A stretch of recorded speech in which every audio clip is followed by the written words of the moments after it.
Hi everybody, this is Tara from the Boys and Girls Clubs of Western Pennsylvania. Welcome to another exciting edition of Children's Imaginarium Visual Sculpture Series. Today we are going to be exploring how to make a certain type of paper bead related to the technique of quilling. Quilling is an old-fashioned art form that I fell in love with a long time ago, and I have yet to explore all the different options. Most young people, most art supply stores do not supply quilling materials anymore. You have to kind of research it on your own and make your own strips of paper and things.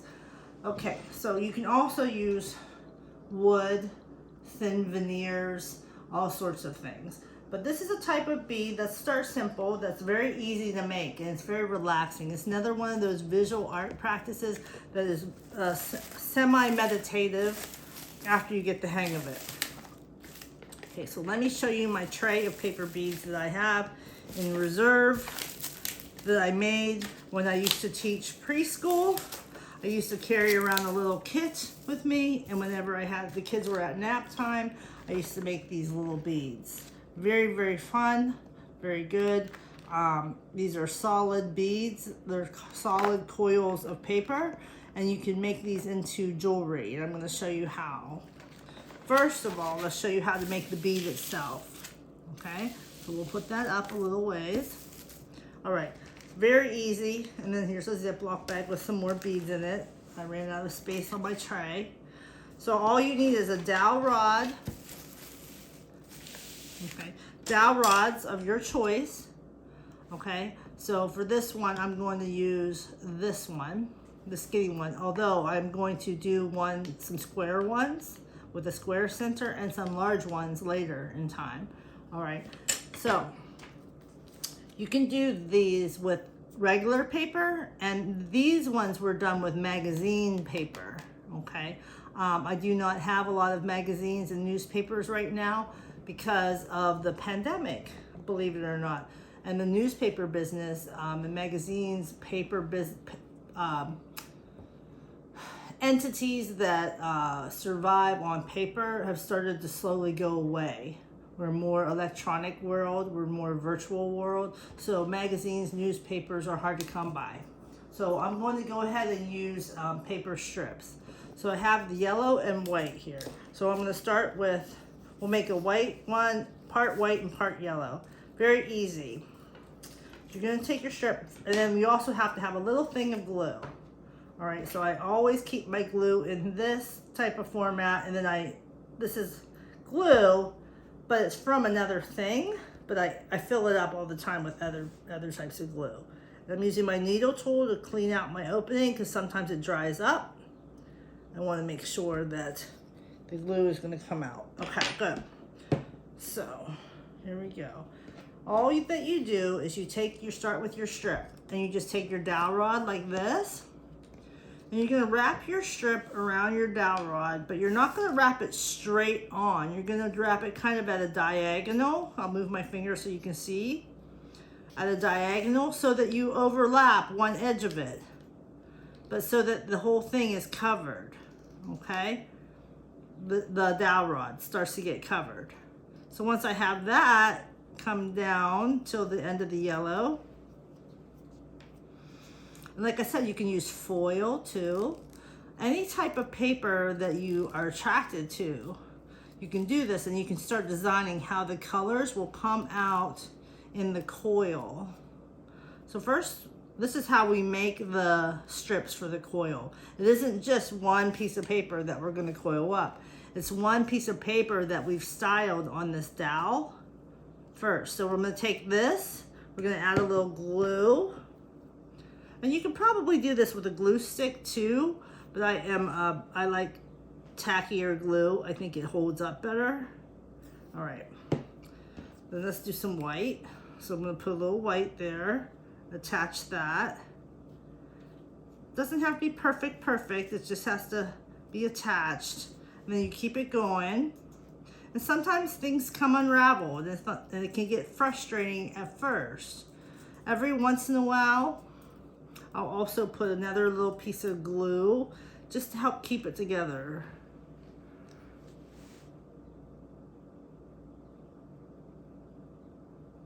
Okay, just to help keep everything together and running smoothly. You don't want to over glue.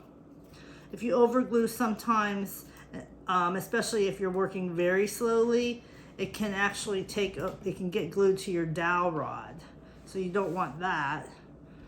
So put one more little bit, then we're going to be ready to coil. I don't know why I'm having trouble with this today. There you go. It might be because this glue has been around for a while, and I probably need to stir it up a little bit on the inside. Okay, so here we go. Lovely, lovely, keep going. Lovely, lovely, keep going. All right. I'm trying not to rush this, but I'm trying to do it quickly so you guys don't get bored. Because I know sometimes folks get bored. Ready? So now I'm going to glue this shut. Get my glue going. There we go. Nice big piece of glue there. Okay, good. And I'm going to get rid of that extra glue on my towel here. And then what you do is this. I wait like 2 seconds, 1 Mississippi, 2 Mississippi. Just sort of make sure things are together, okay? Put my cap on my glue. Set this stuff to the side. I get organized as I go. I'm very organized as I work, okay?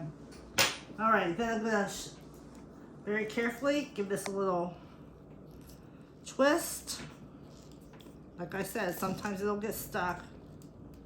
There we go. Twist this off. And sometimes I'll just be in the mood to just do these, just to make these all day long, okay? And I might have a whole basket full of these, or a whole bag full. And then what you do with this is super fun. You just flatten them. Flat, flat, flat, flat, flat, flat. Okay. Now, this is the fun part. You can either use a toothpick or a needle tool or any device that you want, but what you want to do is then start to circle it, coil it, just like you would, I don't know, what would we coil? It's like you did on the dowel rod, but not at an angle. Not at an angle, straight up, and then you get it started on something small like this, for example.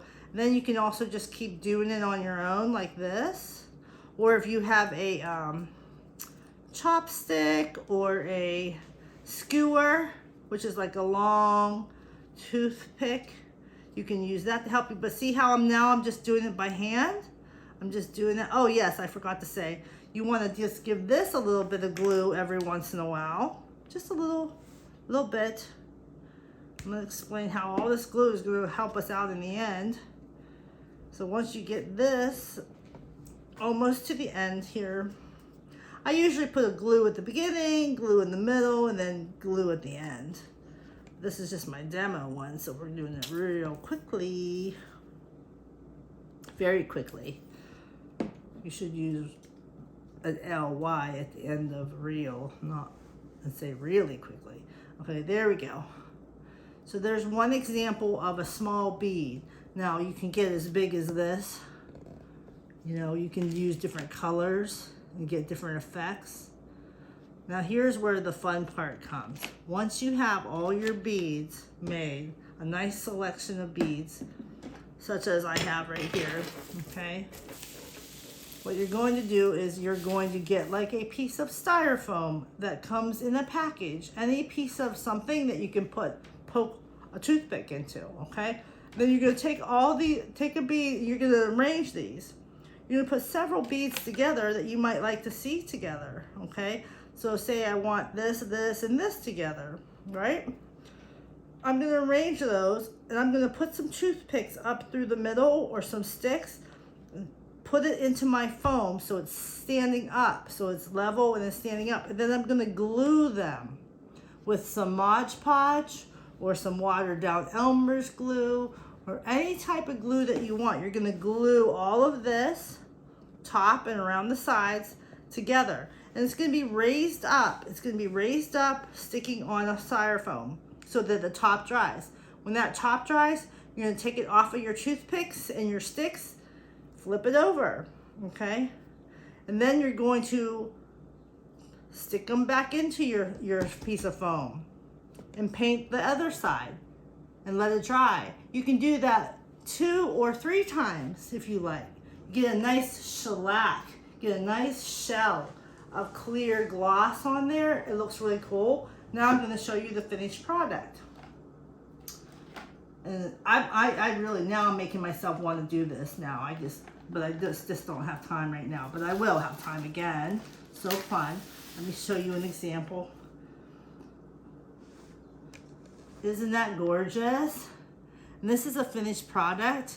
And I did put a little bead there. You can put some beads, this little metallic beads. You can put little shells, whatever you want.